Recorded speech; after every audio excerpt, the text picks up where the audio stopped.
On this episode, the first one, you're going to get to learn a little bit about me and where the show even came from. Reinventing Rumbley. Who's Rumbley? Reinvention's not cute. Whoever said that is crazy. They're nuts, okay? Because it's chaotic, it's uncomfortable, but it also is kind of liberating, if I'm being honest, which that's what we do here. I'm Christina Rumbley. I'm a serial reinventionist, and I have done everything you can imagine, all the way from being a pop star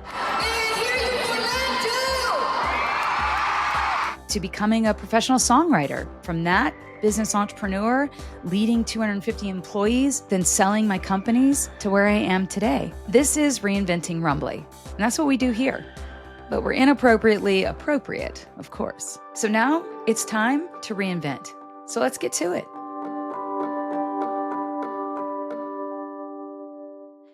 Welcome. It's the first episode to Reinventing Rumbley. Inappropriately appropriate. And I'm really excited for you to be joining. So let's talk about how this all got started, shall we? Well, it started as a child. No, I'm not going to bore you with that. But I will tell you this. I graduated from Florida State University, moved to LA, and I did it in 3 years so I could get out and be a star. And I moved to LA, and that means I waited tables for 7 years. And I was good. I was a good waitress. And my waiting tables roots was Hooters. Let the comments roll. I still have the costume, the outfit, and I can still wear it. I mean, I'm just saying. But there's reasons why, and that'll be on another episode, how I can fit still into my costume. But I waited tables there, and then Lowry's the prime rib, and I pounded the pavement. I did a little bit of stand-up and realized that, man, that is tough. And all my wonderful, amazing stand-up friends in LA, God bless you guys. Love you for it. Wish I had the balls to do it. Maybe one day still. Maybe that's part of the reinvention, right? We don't know. But I waited tables at Lowry's, the prime rib, totally different outfit. I was Miss Rumbley. I point to my chest because I was wearing a name tag that said Miss Rumbley, and I spun salads and I auditioned during the day and worked at night. And I auditioned for Will and Grace. I auditioned for just amazing shows. Every once in a while, I'll get a little residual check for 9 cents from SAG and AFTRA for my day player role one day on JAG.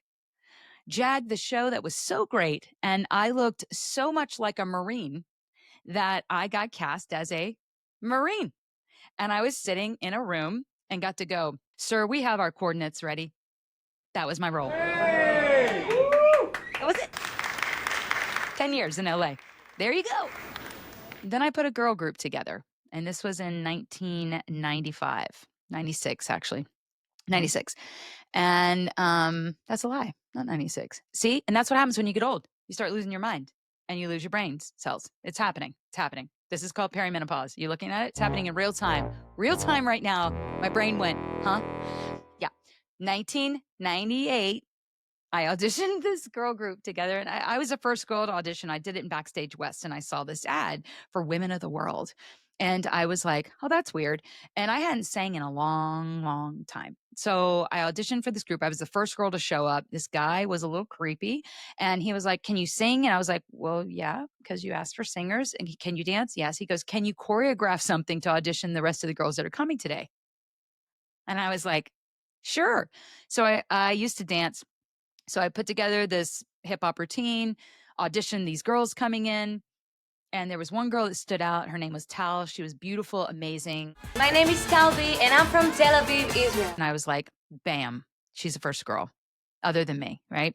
So I continued to audition girls. Over time, we found Gabby. My name is Gabby, and I'm from Mexico. Then we found Andy. My name's Andy, and I'm all the way from Liverpool, England. And she was incredible. And then we found Kate. My name is Kate, and I'm from Manila, Philippines. And I was the American. Hey, I'm Christina from Orlando, Florida. And we were I-5. We are I-5! International 5. And we were 5 girls from all over the world.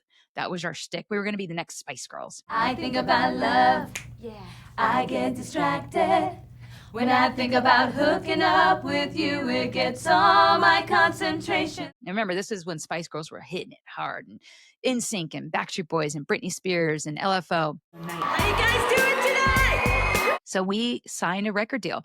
I walked us into a manager that I had met previous, and we sang a cappella to him, and I had taught them a couple songs, and we got signed with a manager. Now, remember, I'd been in LA for 7 years, and I'd been pounding the pavement trying to get recognized or do something with my life out there, and thought I was a star. And what do I need to do? And this was the first time I really got attention in that way, and it felt great. And it was challenging. It was amazing. We were walked into record labels that I couldn't even get my phone calls answered. So that was incredible. We had agents, CAA, William Morris, ICM, just kissing our butts, taking us to dinner, bought me flowers for my birthday. I mean, these are people I waited on who wouldn't even look me in the eyes, right? And now they're like taking us to Spago and Beverly Hills and kissing our butts. They're like, order any red wine you want. I don't even drink red wine. And I was like, we'll have the Opus One because I don't know, but I didn't care. The girls loved it.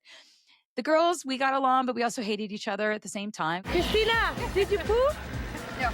Christina, just before every show, she needs to poo. I don't know what is that with her. We were young and dumb and naive, and I had been busting my butt in LA, and I just felt like nobody really understood what pounding the pavement meant, and I was hyper active on them and just like a drill sergeant. Get up!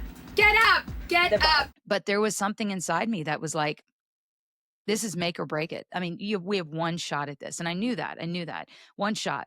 And I was at the age, I was 26 at the time, but I was 22 for 4 years.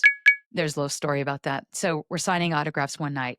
I'm fast forwarding, but we're signing autographs one night in sync. We're in Orlando, my hometown. And I say to this little girl, I say, oh my gosh, how are you? Let me sign your autograph. And she's shaking and she's like, oh my God. And I'm like, hey. And she said, my sister graduated high school with you, she said. But she graduated in 92 and she's 26. And I was like, what? What's going on? Oh, we have to leave now? Okay, see you later. Because I was freaking out. Because if the other girls had heard that, they would have been on the bus and been like, you're not supposed to be 26. You need to tell them that we're younger because God forbid we're our own age. And, that was pressure just on us. We put it on ourselves. The label didn't say, you need to lie.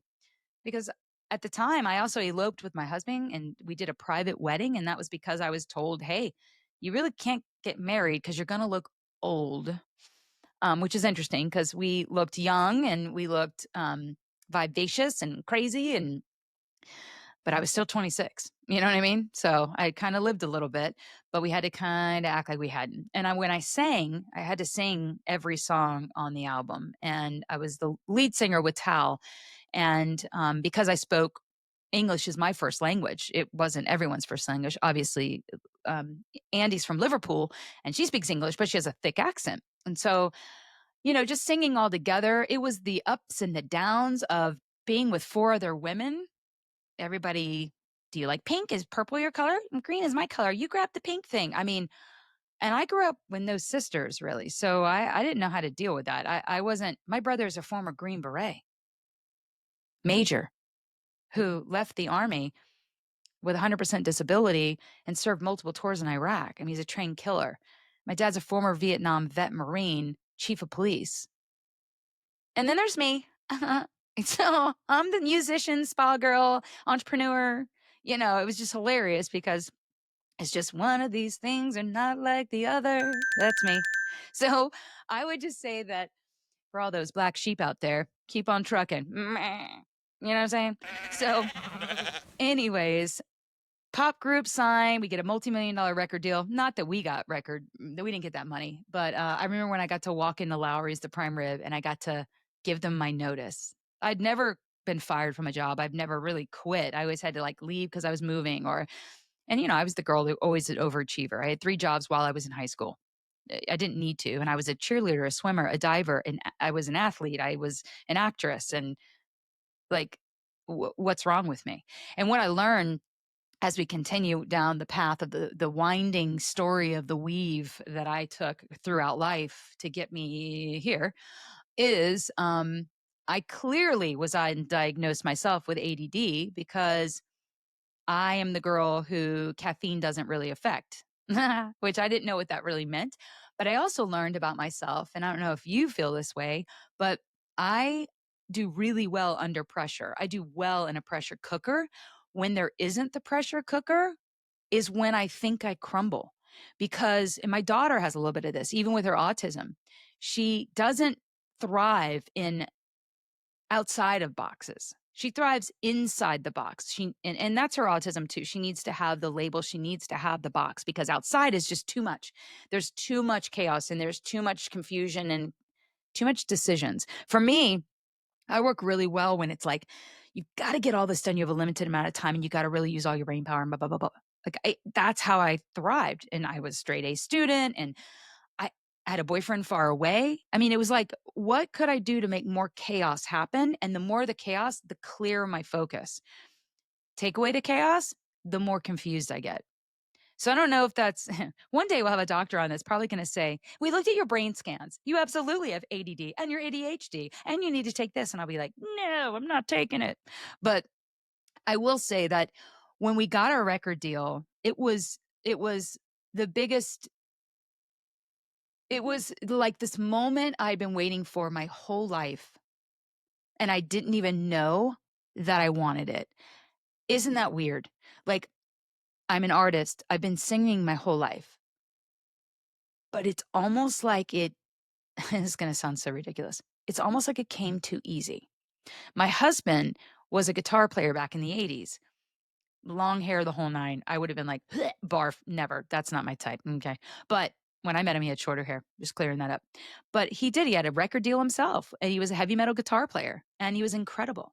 But he was the kid who would not play with friends outside in the summer. He was in a 100-degree Californian garage playing guitar at 8 years old till his fingers bled. Me, I'm like, I think I want a record deal. Let's go. And I'm going to get these girls. Let's do it. Yeah, yeah. And walked straight into a manager, sang a cappella, and got the record deal. Yeah, I want a television show. Yeah, that's what I want. And with the pop group, we had a Columbia TriStar television show written about us called International Dolls that didn't do anything because they couldn't act. Some could, some couldn't. They could barely read English. I mean, right? So, but it was so close. I could taste it. I could kiss it. Ugh. And then it was gone. Water on a skillet. Not kidding. That's the description. Here's the skillet. This was my music career. And it felt like a lifetime. Started with theater tours with LFO. Our record took 6 months to record. Some of the best writers in the business. David Frank and Steve Kipner. They just had recorded Genie in a Bottle with Christina Aguilera. And they were recording with Dream. And we got a single with them. And we did Distracted. And it was a top 40 single. And we were on the road. And it was the highlight of my life. And one of the most difficult times at that point in my life, because it was so anticlimactic sometimes. You build up in your head this moment. It's going to feel like this. It's going to be like this. It's going to taste like this. Everyone's going to do this. And that's it. We're going to catapult stratosphere. Boom. And then you're going to have your own plane. I mean, I was cashing the checks. And then after being on tour and all the fun stories, which I'm sure we'll cover all that, the fun on tour stories with NSYNC, Justin was adorable and amazing. And I have a couple pictures with him. Yes, they're appropriate. I will say that he is lovely. He's a great guy. And the rest of the guys were wonderful as well. But I had it, my heart loves Justin because he's a great singer. JC was great, but he just wasn't as friendly. But Justin was a cool guy.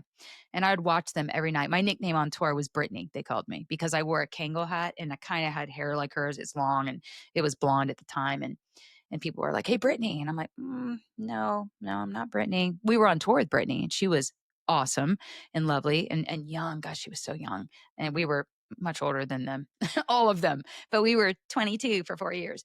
And, but I'll tell you that singing in front of 30,000 people a night, screaming fans, it was like something I cannot describe, because we were on stage for probably 20 minutes and we were loved. We were adored. And then they came and met with us and we signed every autograph. No one left there without us meeting with them, taking pictures with them, because we knew how much of a fleeting moment this was. We did know that. I knew that. And then after the tours were over, our record label didn't do a video, and we begged them to do a video, and then they stopped returning our phone calls. And then we knew writing was on the wall. And this was after 2.5 years together. We were trying to push for a second single, and they were watching the record sales of Backstreet Boys. And when Backstreet Boys put out their album in year 2000, it didn't do as well. It didn't go platinum on the first day. They used to go platinum on the first day, and that was an indicator of how the music industry was liking pop music. But then all of a sudden, Avril Lavigne came out. And if you guys remember her, she was just a pissed off 15-year-old Canadian who was like, skater girl, and everyone was grunge, and everyone wanted to be a skater girl. They didn't want to be a pop girl anymore. And then we were like, well, we could be her mother. I mean, it's crazy. Not really, but kind of. And it was over. And I told the girls that they could take the name and they could, take the songs, but they needed to take my voice off of it. And, we had our ups and downs. I love them dearly to this day, but I wanted to murder them. There was one that was my closest friend in the group, and that was Andy from Liverpool. She was my ride or die. She still is to this day, and I'll have her on because she is one of my favorite people on the planet. But other than that, we had a rough go because I was trying to protect the group, and I was a drill sergeant. I did not respect or appreciate if someone showed up late. If they forgot their passport, I would lose my mind on them because I just knew that we were on borrowed time when it came to success, and I was anal about it. And I've never let that go. I still have that, which is probably why this reinvention phase for me is so sometimes challenging, because I know it's the necessary steps to get to the next phase. But God, it's painful because you have to recognize your strengths and your weaknesses and where you've allowed yourself to atrophy. And that is mental, physical, obviously, but even spiritually, all those things that we kind of go through. And I'll tell you right now where I am at 51 versus 26. It's a whole different ballgame. Like I'm talking, it's apple to orange. It's apple to pear. It doesn't even live it can be in the fruit family, but it is not in the same family. It feels totally different because I'm not 25 years old anymore and bright-eyed and bushy-tailed and full of vigor and fire. I'm not 31 anymore where I'm going to start my own businesses and I'm going to work 8,500 hours a week and I love my family, but my husband's there. He can take care of our daughter, right? Because I'm busy building a business. Then what? Right? So after the music industry, I was like, you know what? I'm going to be a songwriter. My husband laughs to this day. He's like, you're just going to be a songwriter. You're just going to, I'm a songwriter. Because he was jealous because I actually got stuff. He says I got stuff too easily for me. And I was like, was it easier or is it because I'm talented? I'm just saying. But that's me being cocky. But he's right. I think my personality allowed me to walk in a room and stop people in the room. And it gave me that moment. And I'm talking a moment of it factor. But then you beat yourself up 1,000 times about not being enough. I was never skinny enough. I was never fat enough. I wasn't pretty enough. I wasn't ugly enough. I wasn't funny enough. I wasn't boring enough. I had green eyes. I needed blue eyes. You got blonde hair. You need brown hair. It was almost like you need to be short but tall, fat yet thin, tan yet pale. And I was like, someone make sense of this. I can't. So I felt like I was always moving in this. You're there, you're not there. You're kind of it, you're not there enough. So you can feel like you're losing your mind. So when I was a songwriter for a living, I loved it. I wrote an amazing song for LeAnn Rimes with some incredible producer-writer friends of mine, and it went gold, and it was on the top dance charts. And I wrote 100 songs, but this is the only one that I'll ever get arrested for, right? No one will ever know that because they sit in the coffers at Warner Chapel just collecting dust and coughing on each other. You know, that's how it feels. It feels if I was to do a visual of my songwriting days, it would just be these catalogs of songs with dust puffing off of them. And I can see it. Like I can see them. And God, when I listen to them, I'm like, damn, I sound good. Or, oh, that was a great chorus. That melody was fire. And no one will ever hear it. Or they did hear it and they passed on it. So it's just another layer of rejection, right? How many auditions have you done that you've been rejected from? How many jobs have you applied for that you were rejected from? How many relationships have you been in that were a full-fledged rejection? Because after rejection comes reflection. And reflection is very interesting, right? Because reflection can only happen when you can really see yourself. So you have to be able to know where you are in the kaleidoscope or the layers of life and where you sit. And that's where I had to learn pretty quickly. After we had our daughter, I left the music industry. My daughter was 5 weeks early. It was I was a moose, okay? 207 giving birth. And to me, that was a moose on my body. I gained 60 pounds. She was 5 weeks early, preemie. We had her. We left LA a year later and never looked back. And I moved to Asheville, North Carolina in the Blue Ridge Mountains. Never been here before. We just were kind of like, and plopped in Asheville. And it's cool. It's a hippie town and it's beautiful, Blue Ridge Mountains. The weather's pretty awesome. And I wanted to open spas. And it started with skincare because back in the pop group, I have polycystic ovarian syndrome. So I have PCOS, which is the number one infertility reason for women. They've been able to link it to an endocrine disruptor. It could be plastic in our water. We don't know, right? So I have PCOS, and 40% of women that are have PCOS also have been linked to having children with autism. And our daughter at 14, almost 15, was diagnosed with autism. And that will be something we cover as well, because that has been a big part of my life and hers and my husband's. And I don't think a lot of people, yes, we talk about it now, and it's so much better now than it was 6 or 7 years ago, where we didn't quite understand, we didn't know. And she, I guess they call it level 1. She was diagnosed with Asperger's, but you can't really say that now because of him and the Nazi stuff. So you say ASD, autism spectrum disorder, and she's level 1, which is high functioning. She likes to say it's not high functioning because my daughter is very literal with her autism, and she likes to correct me with, well, it's not, you're not if you are someone who's high functioning, she goes, that's just high functioning in that one area, because you could absolutely melt down about other areas. So she doesn't like that phrase. So, but I'm saying it anyways, because it's my show, Avery. So anyways, when we left here and moved here, I wanted to open a spa, and I had started creating my own skincare formulas back in the day because of my acne. I started having adult cystic acne. And when I was diagnosed with PCOS, I didn't understand it. And as you know, Google back then is not your friend, still isn't, because Google MD it was horrific. Just to learn what PCOS meant and what it was. And again, we're going to cover this on an episode because I know 1 out of 6 women have this, and it could even be now 1 out of 5. Who knows, right? So I would just say that what I have learned is when I had an inkling of, I want to own a spa because I want every person experiencing this touch, this personalization, I needed everyone to feel like a celebrity. That was the catalyst behind why I wanted to open a spa.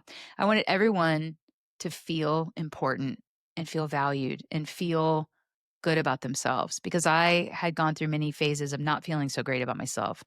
And in LA, I would just throw money at it. I would, drinks on me, everyone, or I would go out shopping, or I would go do new headshots, or I'd get my nails done, or I would do things to make myself feel better, because I was at the time very kind of confused and lonely. And I don't know if you ever felt that way, where you just, what do you do to make yourself feel better sometimes? Is it healthy? Is it not? Right? Like, that's the question I used to think to myself. Is this healthy? Is it not? Well, it wasn't healthy because it was putting me in debt. And I was everyone's friend because I was, drinks on me. charge the card because I never want anyone to not feel important. So funny that I'm here sitting at 51 talking to you now about going through the next reinvention phase of my life and not feeling very important. And what I'm learning in this phase is that no one is going to make me feel important. No career, no job, no title at a corporation, no business partner, who may or may not be there anymore. Maybe my husband can make me feel important. He can definitely make me feel loved or unloved, right? My daughter can make me feel important, but that puts a lot of pressure on her. And with autism, not her favorite thing or best thing or easiest thing is empathy and seeing social cues.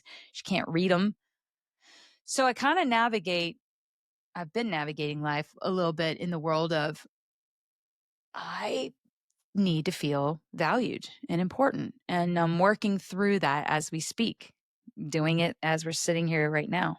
So when we moved here and I opened my first spa and met a business partner that became my partner, we started a skincare company together. We opened spas and we had 25 spas at the time after almost 16 years together. And the skincare line was in Birchbox and Ipsy. And it was so exciting. And I loved it because I had a partner. I had a business partner. I'm a collaborator. I was a songwriter. I collaborated. That's what I did. That's what I get off on. I need to be with somebody to feed off of that energy. And I found it was very fulfilling and satisfying because I had someone else that loved me and cared about me and made me feel important and all of those things that I feel are critical when you are starting a business, if you're in a partnership, I'd say specifically. And it was great. We had a great time. We did some great things. We changed people's lives. We didn't know what the hell we were doing. We had an idea and on a wing and a prayer, and I had a little bit of cash, and she had the operational experience, and we opened spas. And I got to use my creative branding. I got to do voiceovers. I got to record guided meditations. I got to create skincare. I got to brand it and look at it and design spas. And oh, it was just amazing. I got to inspire people and I got to light up their lives and make guests and customers feel important. So I was fulfilling that dream of, I want everyone to feel like a celebrity because I got to be a celebrity for water on a skillet. We had an opportunity to sell our companies. And I say companies because we had a technology platform. We had survived COVID, shutting down all our spas, which that's another whole. That I need a cocktail. That I actually will have a cocktail sitting next to me because that one nearly put me in a grave. I had severe ulcers. I was throwing up blood. I was pooping blood. I mean, you name it. I was going through it internally because I personally own spas. I still have them. One here in Asheville and two in Los Angeles. And we were in hell. And so as you guys all know, you were in your own hell. But what was crazy about all that, right, is that, and I tell friends this, that, a lot of people had an amazing experience during COVID. They got to be with their families. They got to spend time with their kids. They got to go boating, or they were learning how to do yoga. And I say that not condescendingly, but jealousy. That's jealous because I was literally, if I wasn't in bed under my covers crying in a ball, I was on a computer with my business partner, FaceTiming for hours at a time, us trying to figure out how we could get back online. How could we get our company back on track financially? Like, what were we going to do? Overnight it imploded. We had to shut down 25 locations, basically. We had people pissed off thinking that we were just mean, evil women. And it was like, no, we're trying to save you because we don't know what this is. We don't know what's going on. And in California, it was mandatory. It was non-negotiable. So with all that, I say that, life kind of hands you a bucket full of lemon shit sometimes. I won't even say lemons. It was lemon shit.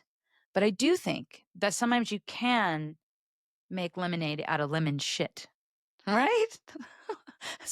But make lemonade out of lemons. It's like, well, yeah, but there was shit in there too. So we had to strain the shit. You got to clean the shit. That was my life for 2 years. And we had an opportunity to sell our companies, and we did that. We were at a point where we had to. And it was the most scary thing that I feel like I've ever been through. It was one thing to close down my company, the pop group and shut that off. It was another thing to stop being a songwriter because I had my daughter and I knew that I needed to dedicate a year to her life minimum. It was another thing to open spas and be invigorated by that and find a great business partner. I was very fortunate and blessed in that way, but it took a lot of work. It's a marriage. It was a secondary marriage. And sometimes I enjoyed being with my business partner more than my husband and vice versa. Right. I would avoid going home to tuck in my daughter because I knew I was going to be the drill sergeant. It's bath time. It's bedtime. It's food time. I mean, that's who I was. But at work, I was like a hero. I go home and it'd be like, me, mom, So I try to avoid it like the hot plague. Love my family, but if you know, you know. So basically, when we sold our companies, we sold it to our main competitor, a large company that had been acquired by a private equity firm. I had never dealt with private equity firms before, and that was a definite learning experience because bottom line is they bought our companies and we paid a lot of people a lot of good money to advise us. And did they advise us well? Who knows? I just know that they did well, and we were left standing there. I got a title that didn't make any sense, and my business partner and I were absolutely untethered, put in different parts of the company to never really be seen or talk together again. It was like a forced divorce, and we agreed to it, but we didn't know what we were signing on for, right? Like it felt like that. It felt like we weren't even allowed to talk anymore. We could, but there was just this element. But the company still existed. I was still in charge of getting all these things handed to me. We had no company left, but yet we had all these expenses and all these things that still had to happen. Someone had to take care of it.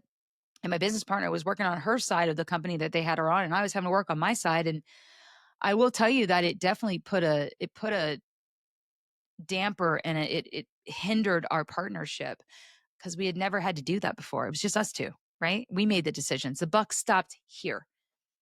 And what I learned in almost 3 years of selling my companies, and I've bought companies and I've sold them before, but this was big. These were our big ones. This was what I put 16 years of my life into. And it was the night we were dropping off our daughter to college. She goes to Savannah College of Art and Design. We're dropping her off. It's that night. It was Friday night. We've just set up her dorm room, and the paperwork comes in for me to sign for selling my company. And I will never forget it because, see, this is where my makeup's going to get ruined. God damn it. Everything that I did in that company circumvented my daughter, my family, because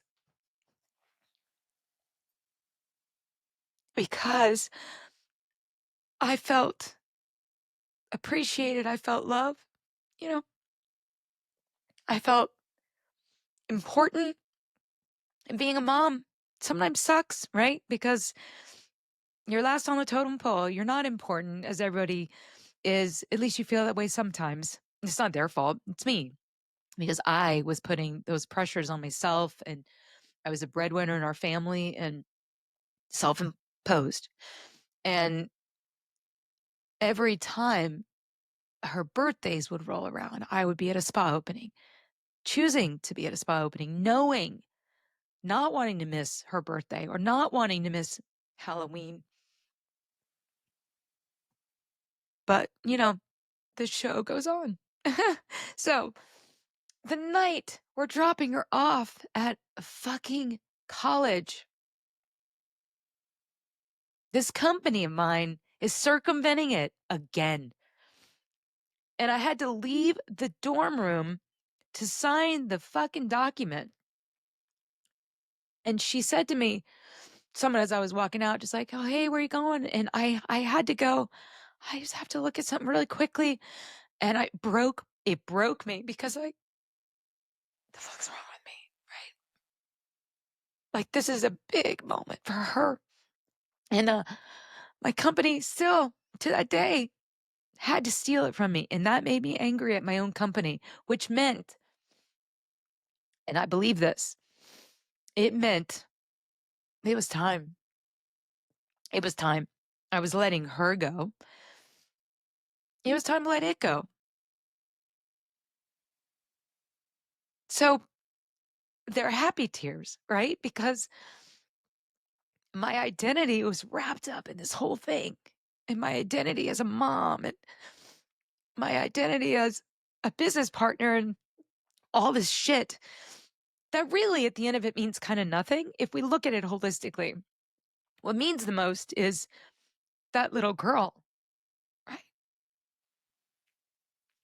And I remember just feeling like never again, never again am I going to have a company, my company or anyone's that I work with, for circumvent the most important people in my life. That was it. It was that defining. It was so black and white to me that I signed that document and I turned off my phone. I wrote my business partner and said, I'm in the middle of basically saying goodbye to my daughter for the first time in her life. She has autism. This is very stressful for her. I'm infuriated that our company is making me take my time away from this, but this is a choice and I'm making it. And this is the final one. So let's get it done. And then I'm off radar and you won't hear from me for like a week because I need to decompress from all this shit. Right. And most people will be like, boo-hoo, you sold your companies. Oh, it's so hard. No, I get it. I think that too. I would be thinking that if I was on the flip side of this watching, I'd go, give me a break. You're white. You sold your companies. Your daughter's going to a college that happens to be a private school. Oh, you have such a hard time. I get it. But to each his own, right? Everyone has their own story. And this happens to be mine. So, tune in, tune out. Fuck off. I don't care. As of March 31st, the company that bought my companies and redefined my identity to that degree while my daughter's been at college, let me know that it would be my last day, March 31st of this year, 2025. I've never been reduced in force. I've never been terminated from a job my entire life. I've never had to have a resume because since I was 12, I've been creating companies. I used to make tattoos on people's hands. I would lick their hand. I wouldn't lick their hand. Barf. I would give them a little tattoo and they would lick their hand and I'd sell it for 25 cents. I mean, I was a gangster. I was always a hustler. I was making bracelets, best friends bracelets. I mean, I was that girl. And I made my own little card and would be like passing it around to people. Nuts, whatever. But this was different because this was time for another reinvention. And this is where the podcast started. And 5 years ago, I wrote in a journal that I needed to get my voice out. I needed to speak how I speak and not feel like I was being muzzled. Because I've been muzzled for probably 25 years, self-imposed. That's a muzzle I put on myself. I couldn't really talk too much in this pop group. I didn't want to ruffle anyone's feathers. I would make sure I acquiesced. Yeah, I'm loud, I'm funny, but I was making sure I was toeing the line. So I didn't want to get in trouble by the other girls. I was still a pain in their ass. But in the public eye, I wanted to blend in, be one of the crowd. Songwriting, never wanted to ruffle the feathers there. Didn't want to complain if they cut the song the way I didn't want it and things like that. I wanted to make sure I was amicable and, hey, likable. Business partnership. Don't want to ruffle the feathers there. Got to make sure we're good. Can't say that. A little too rogue. Ooh, that's a little raunchy. Can't do that. Ooh, you might want to curb that back. Oh, you know what? You're considered the wild one, huh? 16 years of that. Wow, your business partner, she's really smart. You're so funny. How do you think we started this company? So I started really doing a lot of reflection about how I'm perceived. And I was writing down in my journal things like, I have no voice anymore. I literally feel like my throat chakra, right, was going atrophied. It was atrophied. And not because I didn't sing anymore. That's topical. The issue was I haven't been able to have my own voice in a long time because I was so afraid of not being liked. I was so afraid of offending a partnership, my husband, my daughter. I was so afraid of not being true to myself and just being able to be a little rogue and a little raw. Because in the business world, that's faux pas, And right now I'm kind of in that reinvention stage of saying, uh, I don't know. I mean, there's an element of that. You feel me? Anyone else going through that right now? Because I know several handful of women that are exactly in the same boat as me right now, whether their kids just went off to college, whether they're an entrepreneur. It doesn't really matter where you are in life with that. It's the feeling. The feeling's real. No matter what, the feeling's real. So here we are. I can tell you this. It does get better. That's the promise. It does get better. And it doesn't come without a lot of work. And I'm drudging through that. It's like I feel like I'm building a dock off the back of a deck, right? Like I'm building and I'm drudging and I'm getting the yuck out of the mud and trying to build this beautiful dock to put a boat on. I don't know. I don't have a dock, but I just picture how you drudge things and you're digging up all the shit, pulling it up, looking at it, making sure you can still put your stuff in it and get it sturdy. You rock down, you get that dang deck and that dock, and it will stand for a very long time. Sturdy, steady, if you take the time to do it right. And you drudge it just enough to fit that beautiful boat that you put your eye on the prize for. What's your boat? What's your sunset? Right? And I think that's kind of truly the question where I'm at right now with so many stories to tell. And I think that's why we start here today as the first one. So welcome to Reinventing Rumbley. Inappropriately appropriate. And I'd love to hear from you. I want to hear your stories. I'd love to read them. I'd love to tell your story to our audience. So if you have an interesting, compelling story or you just want to share something with me, please, please do. And you can email me at reinventingrumbley@gmail.com. Be sure to subscribe and come back next week because we're going to have them coming every week at you. And so I think it's important that we all recognize that you're always reinventing. So pull up a chair and let's reinvent together on this windy road called life.